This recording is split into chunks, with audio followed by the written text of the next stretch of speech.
We got this one just the other day from Michael. Hi, Michael. And it coincides perfectly to the fact that the always delicious-smelling Shelby Elias from FinanceWithShelby.com is in the studio with us. Hello, Shelby. Hello, good morning. We got this note. He says, I was one of those procrastinators that kept saying, I'll buy a house next year.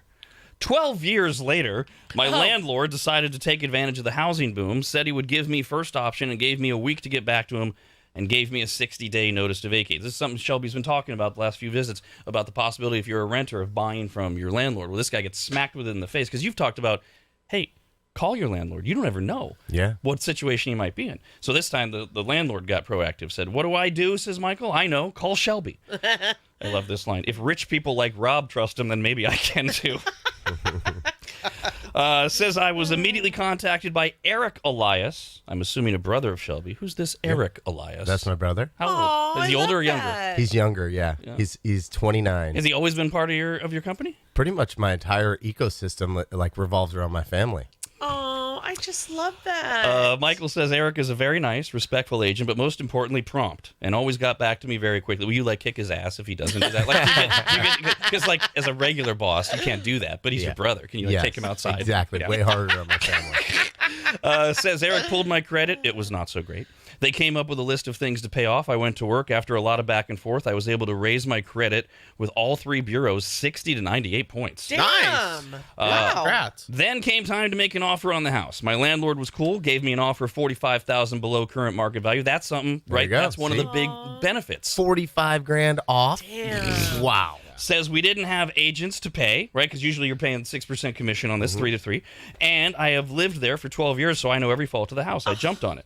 Now I needed to write a contract. I called Eric, filled him in, and he talked to Shelby, and they agreed to help me with the contract pro bono. Wow. They also referred a great title company and home insurance broker. Long story short, I'm no longer a procrastinator. We closed on Friday. Yeah. Oh, my gosh.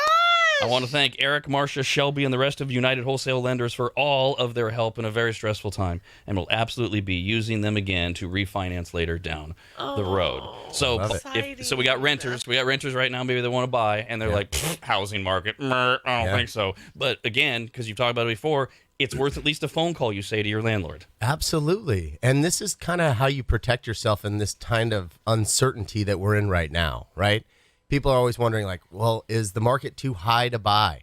Are interest rates too high?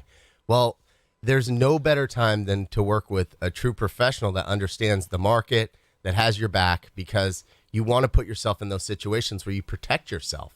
Because we don't know. You know, the market could soften up. But this guy is protected because he walked into $45,000 equity, didn't pay any realtor commissions. Awesome. On the other side of the coin, we've got people that are trying to sell right now.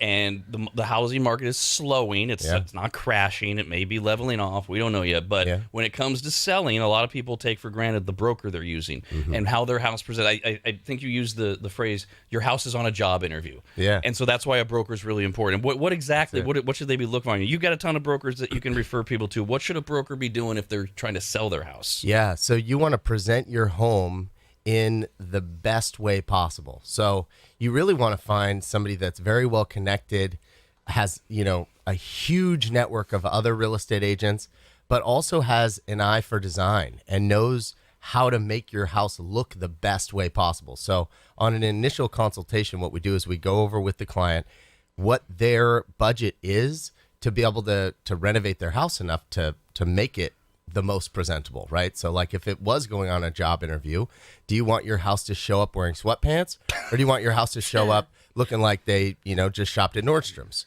So you want your house to look the best that it possibly can. So every client that walks through the door, every potential buyer, they're blown away. And so what we do is we go over that game plan with them. We use designers. A lot of the times we'll have our design team come and actually use their furniture, use some of the furniture that maybe we have or the designer has, and we make the house look incredible. And you charge some extraordinary surcharge for that, I assume. No, not at all. That's all part of the service. Yes. Because I think a lot of people who have sold homes are like, huh? Yeah. My guy put a sign in front of the house. Right, Yeah. exactly. And some flyers, which ran out after the first and day. just said, get rid of your personal photos. Right. Yeah. Or some of the agents that we work with, they have like moving vans that they own. And everybody's situation's different. Some people, they already have, an awesome house, they don't need that type of, service. But some people, they need that, and we have a whole arsenal full of goods to make sure that they're doing it right. I still remember this one house they needed y'all when I was house hunting. This was a million years ago, though, and I don't know why they insisted on being home every time anyone came over. And while, like, the man of the dude that lives there, he would sit in his chair and smoke. So you already could smell the smell. It's already in the walls. Like, I'm a former smoker. So you just, like, okay, you're sitting here smoking, right? Like, that just already when you walk in, you're like, ugh. And he kept, like, all the doggy do in the backyard. Oh, come on. No, I mean, it was like, do you want to sell it? Is this a joke? Like, is this for real? It was so strange. Some of the houses you look at, you're like, and listen, my closet can get messy. You just shut the closet door. But when you're like going to like, you're selling your house. Yeah, you can't I'm keep the door shut. Yeah, I need to see the closet. Some closets where I'm like, oh yeah, I know that, but you might want to clean it up. Phone number's 888-989-9811. We're with Shelby Elias from financewithshelby.com. Hello, Adam. Go ahead. Hey, good morning, Rob. Good morning, Shelby. Hey, I just want to say thank you, first of all, Shelby and Rob, because you've inspired me to refinance my house, and I lowered it to a 2.5 from a 5 and consolidated all my debt. So right now my house is sitting at 371, and it's worth around $700,000. Wow. So we're looking to move across country, and the houses where we're looking to move in South Carolina are selling within 6 to 10 hours of being on the market. So I was wondering, should I sell my house first and then kind of do a rent back and then kind of have the cash on hand to do a quick offer on the house? What's your opinion on that? Yes, that is the best way to go. You want to negotiate a rent back on your house. So when you list your home, you actually want to list it at a very aggressive price. I know some agents out there, they want to kind of max out the amount of the list price, for one, because they want to impress the client, say, look, I can sell this house for more. But on the other side of that, if your house sits in a market that's kind of softening up right now, you want to generate the most amount of attention. So when you have a lot of offers to choose from, not only will they bid it up against each other, so you're going to end up with the highest price anyways, because they're all going to bid it up, because you're going to generate the most amount of interest, but then you can negotiate the rent back. And you can negotiate a 3-month, I've seen even a 6-month rent back, where you can live in the house still. It already closed. You have all the funds for the home, but you're just renting back from the person that bought it from you. Then when you go and shop for the other house, now you can do a 10 or 15 day close and write a really aggressive offer that will even compete with the cash offers. And because in a market like that, because markets are different around the country, it's kind of softening in the Northern California, Northern Nevada area, but still hot. Yeah.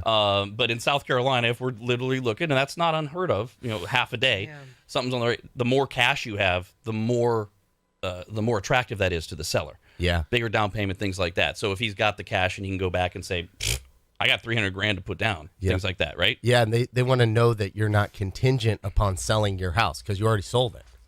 Also, he mentioned refis. I saw an article just yesterday, in fact. Wall Street Journal, home price growth rose to a record in March. Average home prices across the nation rose 20% in the year that ended in March. That's up from a 20% annual rate the prior month. So, hey, great. Those of us that have owned a home for a year, 2 years, 3 years, we've seen our houses go up by 30, 40, 60% in value.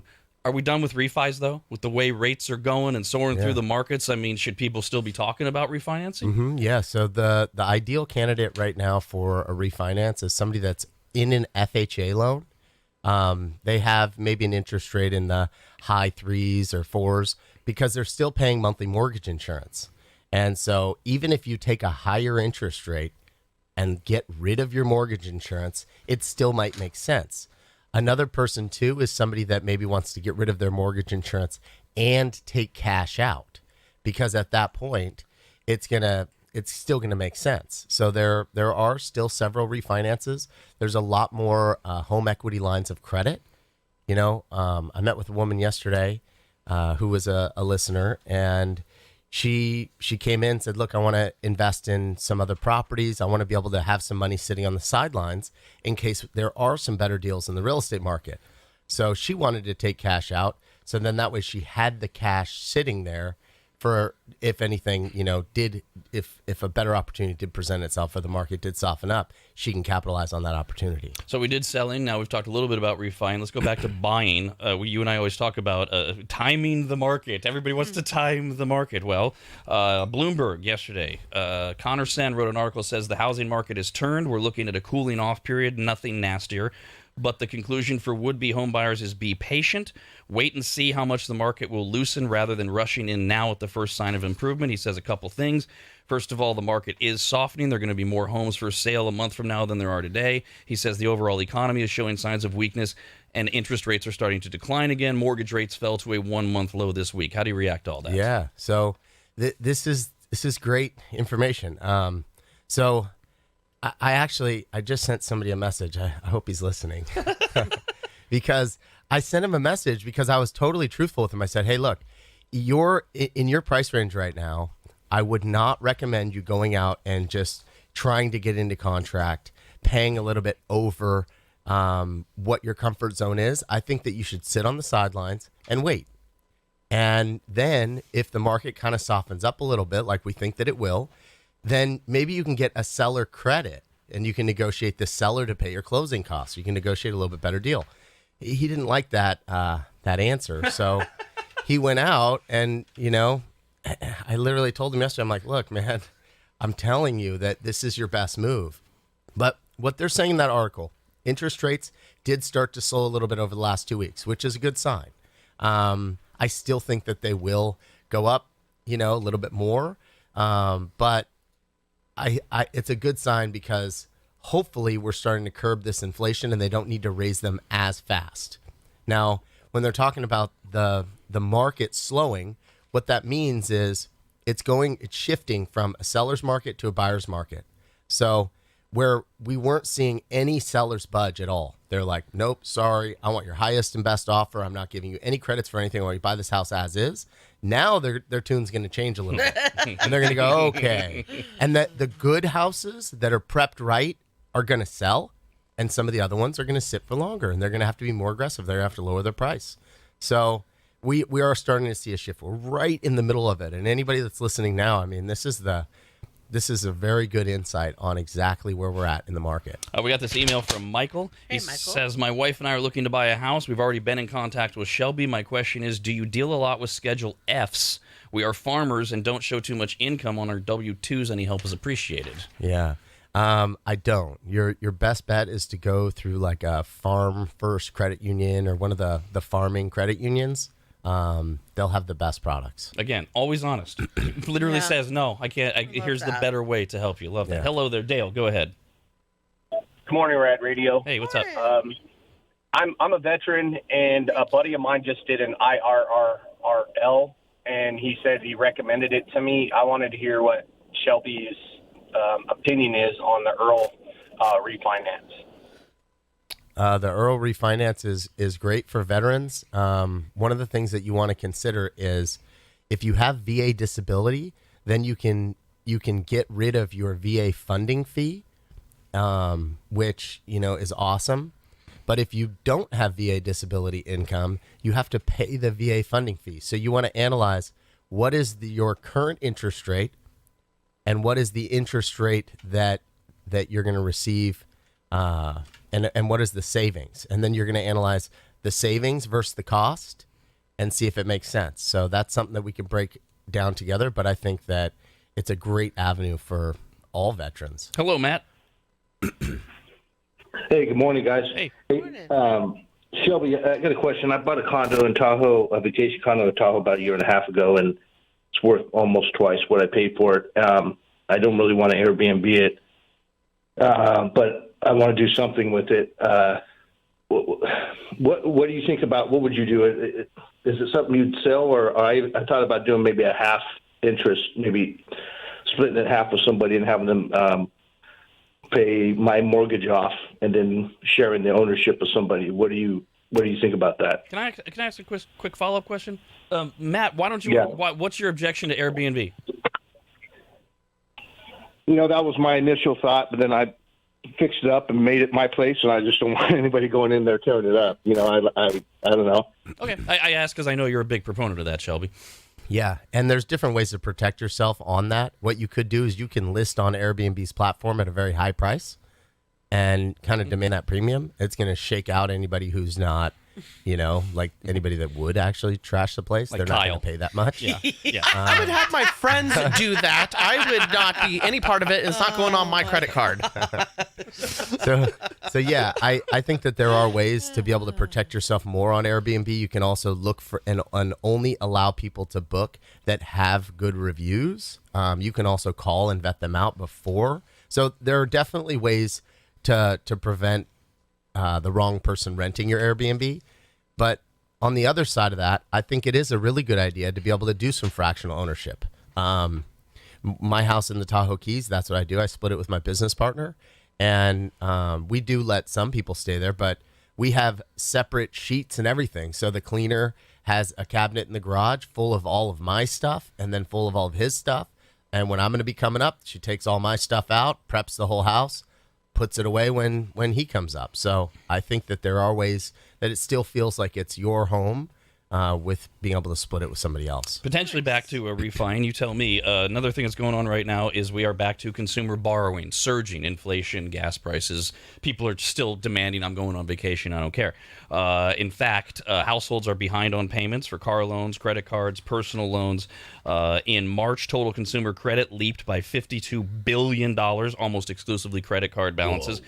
We don't do a ton of we don't do financial advice here, but is there a way, when I see this, homeowners, bank credit card balances rose 14% last month. Is there a way that homeowners should be looking at using any equity in their homes to offset? I mean, credit cards, 10, 15, 25%. Is there a way we should be looking at refi to offset any of this?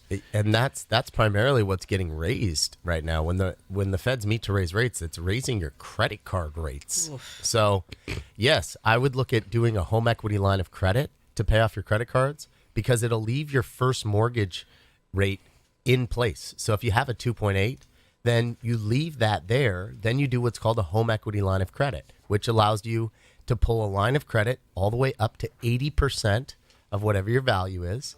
And then you can use that's at a much lower rate. It might be at 7%.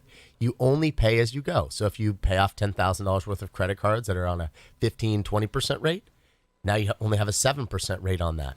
And then once you pay that off, then you don't owe anything else on the credit line. So it's a great avenue. I'm doing a ton of those right now. So I would definitely recommend people getting a home equity line of credit. Coming from someone who's just like a regular Joe, I'm not an expert like Rob or Shelby, just make sure you're not going to run your credit cards up again. Yeah. I mean, because that happens time and time. I've done that in my past for sure. Like, you really got to make sure.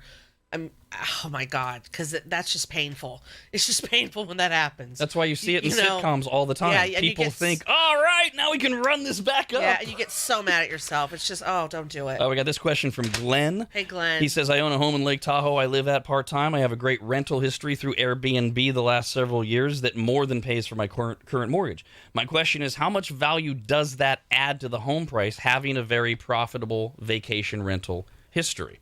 Would you even be selling right now? Or would you keep renting that thing? I mean, I don't know what Glenn's story is, obviously. He might have a reason. If a property's cash flowing like that, then it's free. It's somebody else is paying your mortgage. You're cash flowing on top of what your mortgage payment is. That's why I love Airbnb so much. It's easy to cash flow like that, and it's just unbelievable, some of these returns. If there's some reason why he just has to sell, though, does it help the value of selling the house to be able to say, hey, look, I've been renting this thing out nonstop? It definitely does, especially if you can produce all of the logs. They call it a rent roll. If you can show everybody, look at what this property is generating, then you need a real estate agent that understands how to break that down and to market it that way. Because a regular consumer is not going to understand. They just look at the price. They're going to go, why is this one priced so much higher? And, but it has good rental, Airbnb. Okay, that's great, but I don't really still understand that. You have to break it all the way down for them. Once they understand, they're like, oh my gosh, hold on. How much is my new mortgage payment? How much is this thing making? Oh yeah, let's do this. Back to the importance of realtors. This is an email from Jay. Hey, Jay. Says, question to Shelby. I'm working with a realtor. As I submit an offer for $20,000 less than the asking price, the realtor told me that will be an offensive offer. We should only offer $5,000 less. Was this good advice from my realtor? Oh man, every realtor is going to hate me. No, it's not. There's no such thing as an offensive offer. I mean, I just bought a house in Lake Travis in Texas, and Oh my God, I'm positive that I offended them. I wanted a $200,000 price reduction because the decks were rotted out. There was a lot of repairs that were needed. Now, is it going to cost me $200,000? No, but that's what it's worth to me. Yeah. Like if I'm going to take this project on, I'm going to do this. I needed $200,000. What he did is he said, absolutely not. Oh my gosh. And my realtor out there said the same thing. And then I said, okay, well, how about 150? And then he said, no, I'll give you 100. So I sent over a cancellation knowing I was not going to cancel. He comes back and he goes, I gave him 30 minutes. Then I called him direct and he said, Shelby, I will take your offer. I'm so sorry. My jaw hit the ground when I saw the cancellation. So let's see. And that's real estate. So It's a negotiation. You offended him, but you got your house. Yeah, and it worked. And I protected myself, because who knows what's going to happen, right now. And that's what it's all about. You want to find somebody that has your best interest at heart, somebody that is not afraid to do some shrewd negotiation because real estate's like a mind play, right? You want to take all of the emotion out of it, make good, solid decisions. And if that's not going to be you, then you need to depend on your real estate agent to do that for you.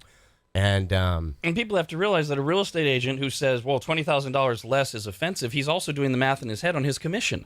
If he's an unscrupulous agent, which unfortunately there's a lot of them out there. Yeah, it could be. Side note, you might already know, but the Oasis is a great restaurant there on Lake Travis. Oh, And I yeah. don't know how far it's from your place, but it is so fun. Cool. It's like there's a bunch of different restaurants and shops. And Maybe that's it's an just off-air very cute. conversation. Oh, it's so fun. No, it's perfect. It's probably great for Airbnb. Plenty of shopping, great restaurants nearby. Yeah. Oh my God. See? Lake Travis is amazing. Hello, Lauren. Good I morning. love it. Hey, good morning, you guys. Hi. I just had a quick question. So we just sold our boat for $25,000.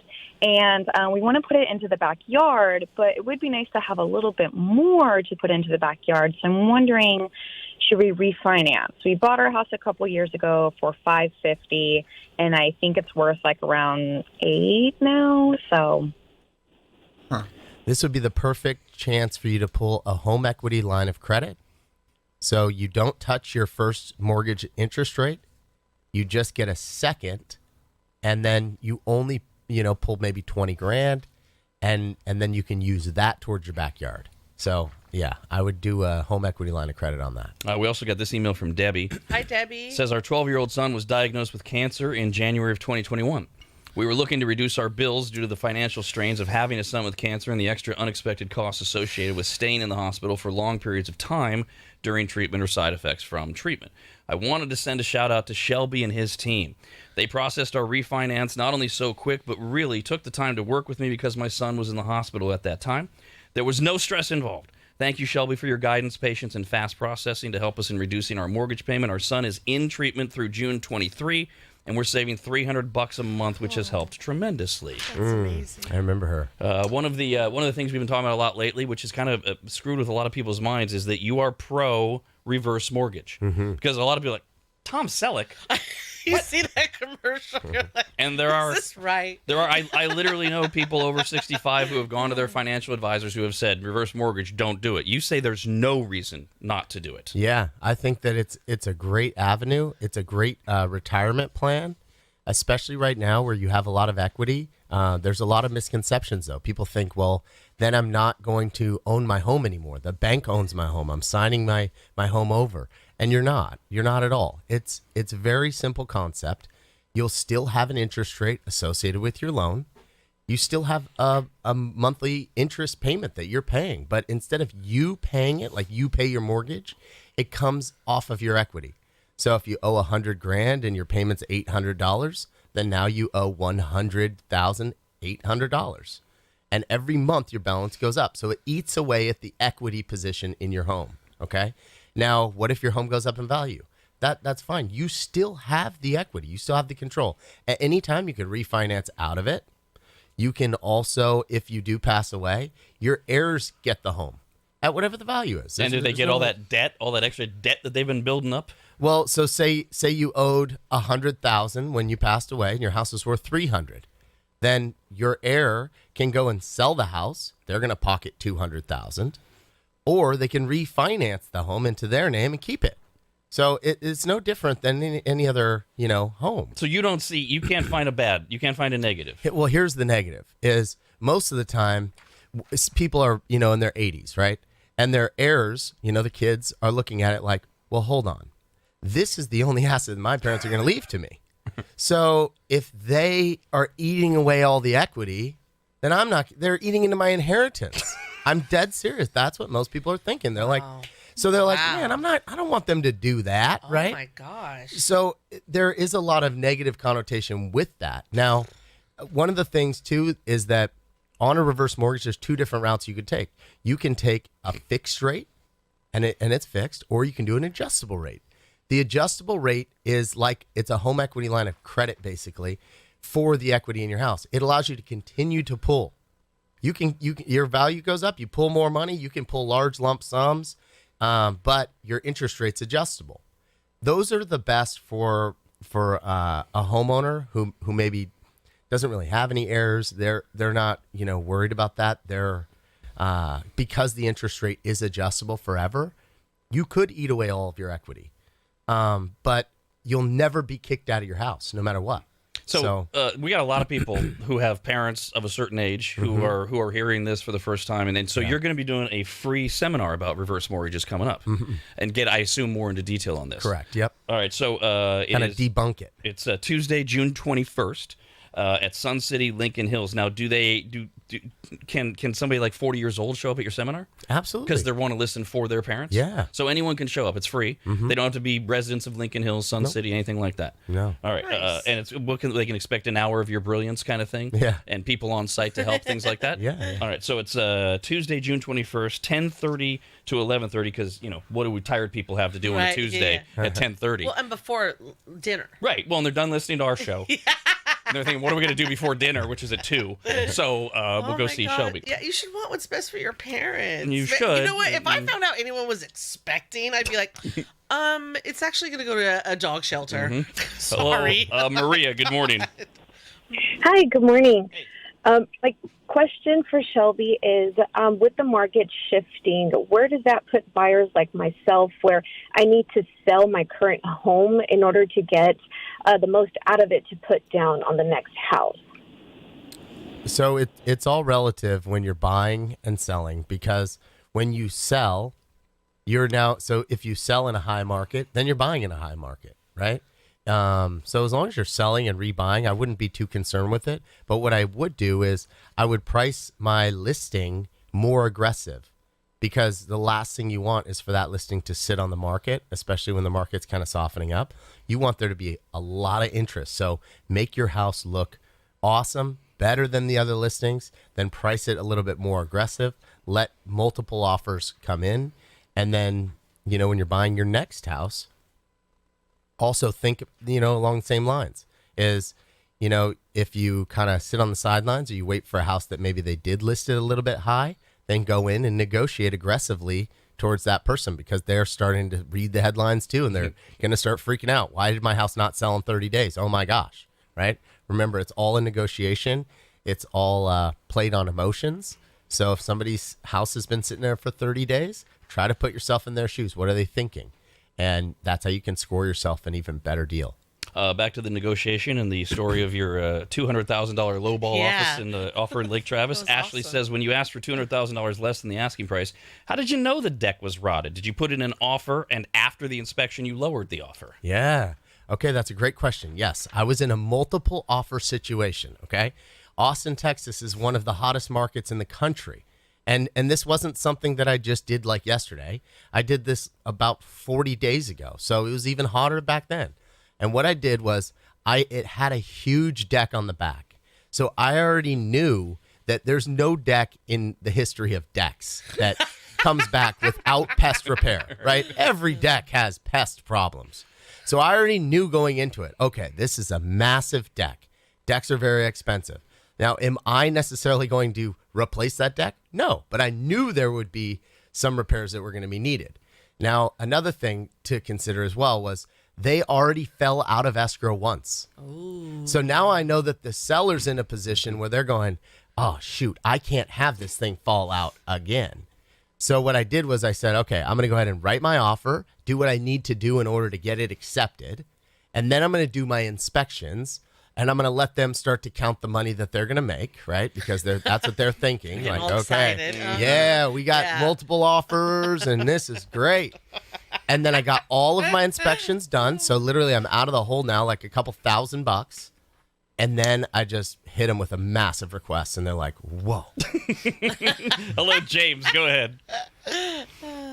Yeah, I had a question. I was wondering, as a first-time buyer with a good job and good credit, without a down payment and without the closing costs, is there any way to get around having to come up with such a large closing cost? Yes. So you have your down payment and then you have closing costs. Okay. Your down payment is going to be, for a first time home buyer, 3%. And then you have about 2 to 3% that you're going to need for closing costs. The seller can give you a credit to cover all of the closing costs. The seller cannot credit you for your down payment. So you need to come up with your own 3%. Now, that could be a gift from a family member, but you have to come up with those funds yourself. And as the market slows, sellers will be more inclined, because they have not been inclined lately, but they will be more inclined now to consider, okay, fine, I'll take your damn closing costs on as well, especially because a lot of sellers are already making a ton of money. Yeah. And I think that's something people should remember as they're looking to buy now, right? As the market slows, but it's not crashing or anything. Yeah. A lot of sellers are looking to make $200,000, $300,000, $400,000 in profit. Yeah. So when you come in and say, pay my $30,000, $40,000 in closing costs, like, fine, give it to them, right? It's like, ask. Yeah. We got this email also says, I was at the seminar that Rob and Shelby held. In that seminar, Shelby mentioned a duplex is a good buy for long-term planning. Paraphrasing, if you can get into a duplex, live in a unit for 1 year, rent out the other. After a year, rent out the unit that you're living in and move on. What are some things to look for when buying into a duplex? Has he got that right, by the way? Yeah, that's exactly right. I think that's every first-time home buyer should be looking into buying a duplex first and then thinking long-term that you're going to rent that in the future. So what you want to be looking for is you want to be looking at what the rents currently are, and then you want to analyze what your monthly payment is and what the rents can bring in. And then see, does it cover your entire mortgage payment? So when you move out, is it going to cover the whole payment for you? And, at that point, you turn it into a rental property, and it will cash flow forever. Now, another thing that you want to analyze is, can I add value to this? So say there's a duplex that's downtown Sacramento and has a basement. Maybe you can remodel the basement, turn it into a third unit. That would be adding value to this. Maybe there's, in the duplex, there's a formal dining room. Well, you don't need a formal dining room. Let's turn that into a bedroom. Now it goes from a 2-bedroom to a 3-bedroom. Now the rents go up because a 3-bedroom rents for more. Those are the types of things. And that's it. That's why you want to deal. You need to call somebody that's an actual mortgage advisor, not somebody that's just going to say, here's your interest rate, here's your payment. Have a good day. He's online at financewithshelby.com. Follow him on Instagram at Shelby Elias. He's always putting up fun and informative videos. Yeah. Anything we forgot? No. Nope. It's always great having you. I know it is. Shelby Elias from financewithshelby.com. Do you like Weird Al Yankovic? Oh my God. If you had to choose, you're going to go see New Kids on the Block or Weird Al Yankovic. Who are you going to see? Man, you can't stay home. You can't stay home. Yeah, you have to choose. You can get drunk at either one.